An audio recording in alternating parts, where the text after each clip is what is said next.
Suruhanjaya Pencegahan Rasuah Malaysia berperanan memastikan integriti dalam pentadbiran. Mari kita lihat bagaimana SPRM menangani isu-isu dalam konteks pilihan raya.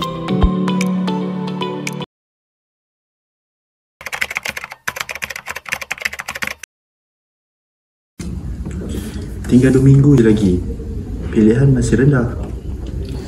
YB, data ini menunjukkan ketinggalan 15% berbanding parti lain. Kempen kita laksanakan selama ni, kempen konvensional, saya rasa tidak sama sekali berkesan. Pilihan kita terhad. Saya rasa YB perlu turun padang dengan lebih kerap. Tapi saya tengok jadual YB terlalu padat buat masa sekarang. Santai Faisal, kita ada pendekatan lain.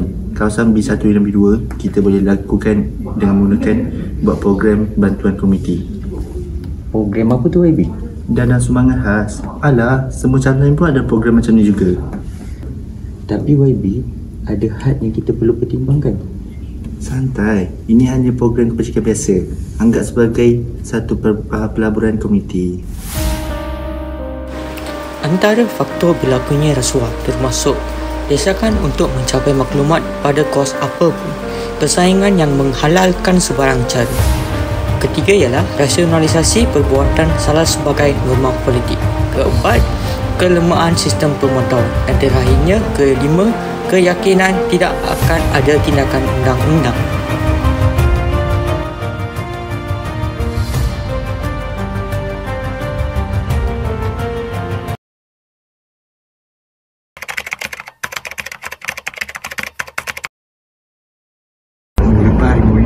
Jadi kami perlukan sokongan komiti kat sini.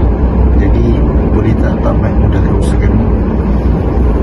Hari ini bincang dengan komiti kat sini. Boleh. Baik, saya faham apa yang YB maksudkan. Okey, jangan risau. Saya akan uruskan semuanya. Okey? Terima kasih YB. Akta Suruhanjaya Pencegahan Rasuah Malaysia 2009 Seksyen 16 menawarkan atau menerima suapan dikenakan hukuman penjara tidak melebihi 20 tahun dan denda 5 kali nilai rasuah.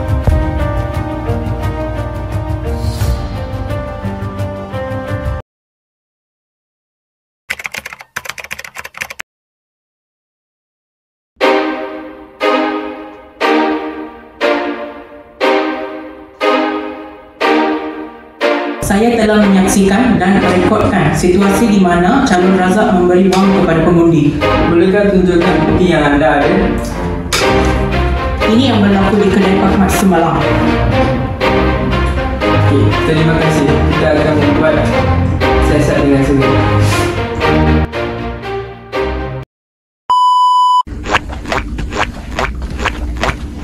Encik Razak.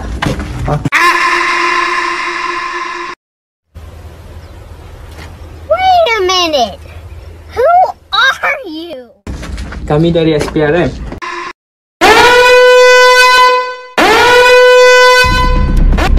Saya nak Encik Razak datang ke pejabat SPRM untuk membuat siasatan. Ini semua salah faham. Ini hanya program kebajikan saja. Bukan. Kami ada bukti yang menunjukkan sebaliknya. Anda berhak untuk mendapatkan peluang. Dah.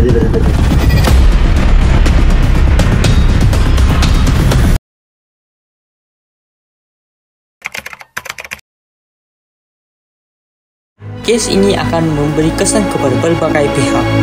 Yang pertama ialah kepada individu, di mana Razak akan didakwa di mahkamah. Kerjaya politiknya akan tamat.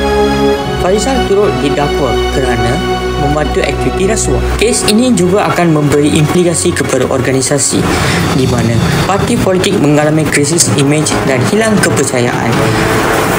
Ini memulakan proses pemulihan yang panjang dan pihak berkuasa akan sentiasa membuat pemantauan yang lebih ketat. Kes ini juga memberikan kesan kepada negara.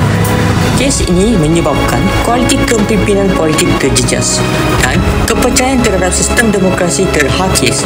Akhirnya, kes ini akan memberikan kesan negatif kepada tadbir urus dan ekonomi.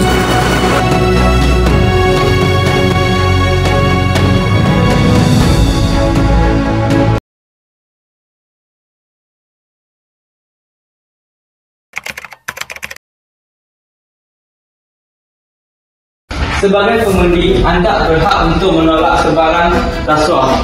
Anda sepatutnya melaporkan kepada pegawai SPRM. Betul? Kita perlukan pemimpin yang berintegriti, bukan yang memberi sokongan. Seiring saya dah sedia ada koalisi di tengah negara. Saya akan lebih berhati-hati untuk menjadi seorang pengundi pada masa akan.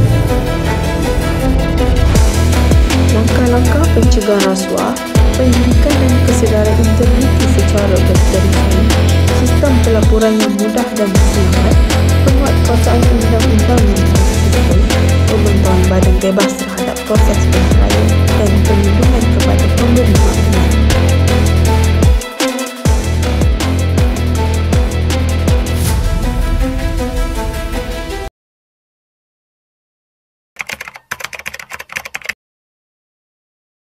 Pengalaman ini menunjukkan bahawa integriti adalah asas tulang belakang bagi sistem demokrasi yang berfungsi. Pihak SPRM ingin mempantas rasuah ini, tetapi kejayaan ini bergantung kepada semua masyarakat juga. Sebagai rakyat, kita perlu berani menolak rasuah dan melakukan kesalahan.